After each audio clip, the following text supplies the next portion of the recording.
Nagbabalik po ang pambansang morning show ng bayan, ang Rise and Shine Pilipinas. Isang mahalagang talakayan naman po ang ating pag-uusapan ngayon sa Say ni Doc, mga ka-RSP. Especially po ngayong panahon ng tag-ulan at baha kung saan kabila-kabila po ang mga sakit na maaaring makuha natin ngayong rainy season tulad po ng leptospirosis. Oo, tama ka dyan, Atty. Joe. Kaya naman para bigyan tayo ng tamang impormasyon at gabay laban sa sakit na ito, makakasama natin si Doc Via Galban, ang isang General Physician. Good morning, Doc. Welcome back sa Rise and Shine Pilipinas. Sir Morning, Joshua, Attorney Joe, good morning po at sa lahat po ng ating manunood. Rise and Shine po.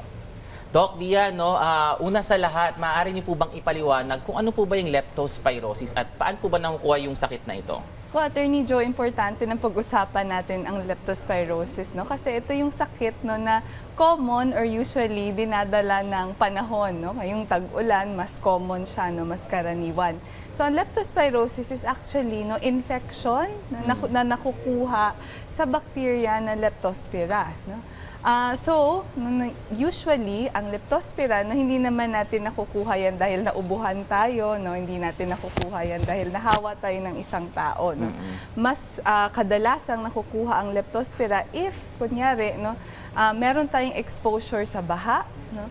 Or meron tayong nainom or na-ingest na tubig, no, na contaminated ng Leptospira or ng bacteria na nagkukos ng leptospirosis. No?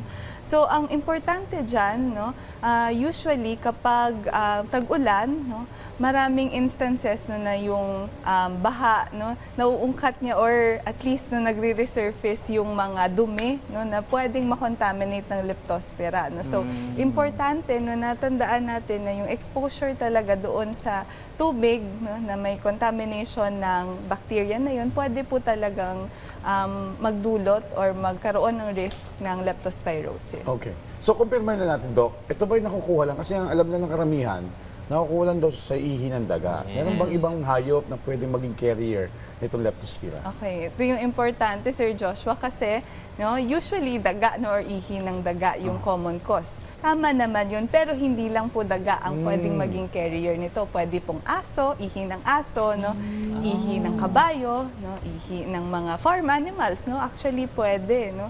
Okay. And then no, misconception na dahil sa baha lang siya nakukuha, no. Minsan, no, especially kapag tayo nagtatrabaho sa mga areas so na maraming mga ganong klaseng hayop, no, mas at risk or mas exposed tayo doon sa leptospirosis, no? Tsaka no, yung pinaka-importante dito, no, hindi natin makikita sa hayop, no, hindi natin makikita sa daga or sa aso na may Leptospira na pala silang bacteria. No? So, usually, no, naiihi nila yun, nandun yung bacteria, doon pumupunta yun sa tubig. Okay. Magaling sinabi niya, Joshua, no, hindi lang po sa daga Yes. nakukuha yung bacteria. So, Doc, ano po ba yung mga senyales o symptoms na meron na po palang leptospirosis ang isang tao? Ano po yung mga signs and symptoms? Okay, leptospirosis, importante po, no, kasi hindi siya naiiba doon sa mga nararamdaman natin kapag tayo ay may trangkaso, no, meron pa ring lagnat, no, meron pa ring pananakit ng ulo, no. Kaso, ang kinaibahan nito, no, and magsususpecha na tayo no, na leptospirosis no, if kunyari no, meron tayong acute febrile illness or nagkaroon tayo ng lagnat ng at least 2 days. No? Okay. Number 1, no, may exposure no, sa baha no, or sa contaminated na tubig. No? Not necessarily lang na sumulong tayo sa baha, pwedeng nainom natin or pumasok sa mata, pumasok sa ilong, pumasok sa bibig. No? Exposure din yun sa baha. No? That's another, no? At saka, no, may kasama na either 2 of these symptoms. So, number 1 doon yung pananakit ng katawan, lalong-lalo na pananakit ng binti or calf tenderness. No? That's number 1. Yung tinatawag nating conjunctival suffusion or pamumula ng mata pero hindi siya makate, hindi siya masakit. No? Another no, would be jaundice no? Or paninilaw ng balat, paninilaw ng mata, and abdominal pain. Okay. So, either either two of those symptoms plus lagnat, tapos may exposure sa baha, no, whether nainom natin, lumusong tayo, magsususpect tayo na leptospirosis case. Okay. So, ito Doc, since yung mga kababayan natin, well, rampant naman dito sa atin talaga ang baha at hindi maiwasan ng mga kababayan natin pag lumidikas, Correct. lumusong talaga. Na although they are trying to protect yung lalo kung meron sila mga open wounds or injuries, Yes, ano yung dapat nilang unang gawin kapag nalusong sila sa baha at na-expose yung kanilang open wound or somehow or pumasok sa mata syempre kasi lumulusong ng baha mula. Minsan yung baha hanggang dibdib eh. So, Oo, paano lalo anong na. dapat nilang gawin pagkatapos nilang lumusong sa baha? Oo, lalo na sa mga areas na na-prone talaga Yes. na sa baha, hindi talaga maiwasan. So, Walang number choice. one, walang choice. Minsan nga kapag walang wound, no, ano pa rin, vulnerable Yes. or at risk pa rin tayo sa leptospirosis. Unang-una, no, kapag lumusong sa baha, no, number one pa rin dito, yung paglinis no ng Okay. mga parts ng body or at least actually no pagligo no kasi it can wash away no yung mga pwedeng nagkaroon ng bacteria na pwedeng pumasok doon sa wounds natin no. Number two, no meron tayong tinatawag na post-exposure prophylaxis no or meaning no paano natin proteksyonan yung katawan natin no kapag tayo ay na-expose doon nga sa baha no. Depende yan doon sa exposure no. Kunyari pag single lang, no, isang instance lang or isang beses lang na lumusong sa baha, whether or not meron kang sugat, no, na nakikita no sa balat, no, pwede tayong uminom no ng antibiotics, 1 dose lang, no. Tsaka po ang antibiotics po iniinom po ito sa gabay ng medical professional or health professional. No? So kapag ang exposure naman po natin no ay isang beses tapos merong sugat, no,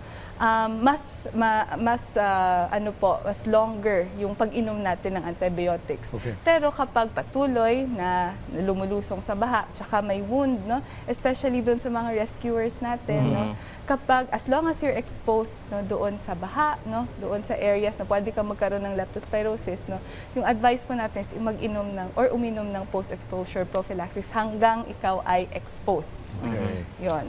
Ngayon naman, Doc, let's say hindi nakainom ng antibiotic, no? Tapos may sintomas na. Ano ba yung danger kung yung isang tao po ay hindi makapagpa-check up agad o makapunta sa doktor kahit meron na siyang sintomas? Kasi parang yung iba hindi masyadong siniseryoso Yes. yung Yes, leptospirosis, no? Lalo na kala nila lagnat lang, Yes. sakit ng tiyan lang, no? Lalo na sa mga evacuation centers. Correct. No, so depende actually Attorney Joe, no, depende yan no, doon sa presentation ng ating pasyente or ng nakaramdam ng sintomas. So meron tayong tinatawag na mild leptospirosis. Usually yung ginagawa natin diyan, binibigyan natin ng antibiotics, no, outpatient setting yung gamutan dyan. No? So, importante pa rin actually na matingnan no, ng ating health professional. No? Kasi number one, yung gamutan no, is something na dapat mabigyan ng gabay ng ating mga health professionals. No? Kapag naman moderate no, to severe na leptospirosis, kunyari, napansin na natin na may pagbabago na dun sa blood pressure, hirap na sa paghinga, no?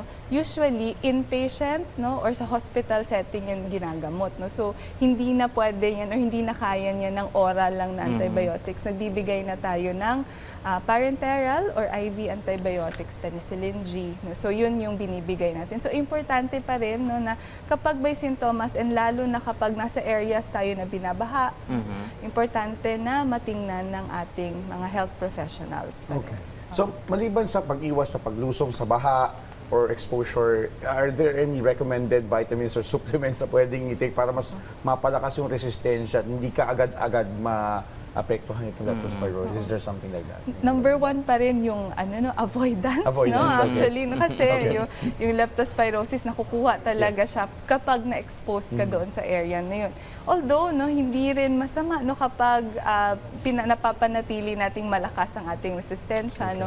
Protection pa rin is important, no? Especially doon sa mga kinakain natin. No? Kasi nakukuha din natin yung vitamins no, doon sa kinakain natin. Of course, no, kapag yung trabaho natin masyado tayong exposed sa environment, no, yung mga iniinom natin na supplements is actually nakakatulong din apart from our diet para maproteksyonan yung katawan natin. Ayun. Nako, Doc Via, bilang panghuli na lang, no, I know, tinanong ka kanina ni Joshua, ano ba yung mga pwedeng, o ano pa yung huling mensahe mo para sa ating publiko patungkol sa leptospirosis at paano ba natin to mas malalabanan dahil nga talagang ulan Yes. sa Pilipinas, no, lalo na sa Metro Manila, at hindi yung baha hindi maiiwasan, maiiwasan kahit saan na lang may baha, Doc, no? Minsan kahit ayaw mo lumusong, talagang Wala Wala kang kang choice eh. choice. Kailangan Oo. magtrabaho, kailangan pumasok. Yes. So sa ating mga ka-RSP po, hindi biro po ang leptospirosis at hindi siya yung mga sintomas nito, no, karaniwan na nating nararamdaman. So importante pa rin, number 1, ingatan, no, mag-ingat pa rin, dobleng ingat, especially ngayong tag-ulan. No. At number 2, no, panatilihin nating malakas ang ating resistensya. Number 3, at panghuli po, no, importante na may gabay po ng health professional, no, kapag tayo ay may sintomas at kapag tayo nakakaramdam na, no, ng mga sintomas na nakakabahala, especially ngayong tag-ulan na mas common yung leptospirosis. Alright. As always, maraming salamat po, Doc Via, sa mahalagang impormasyon at paalala sa ating mga ka-RSP tungkol sa sakit na leptospirosis. Maraming salamat po. Thank you, Doc. Thank you.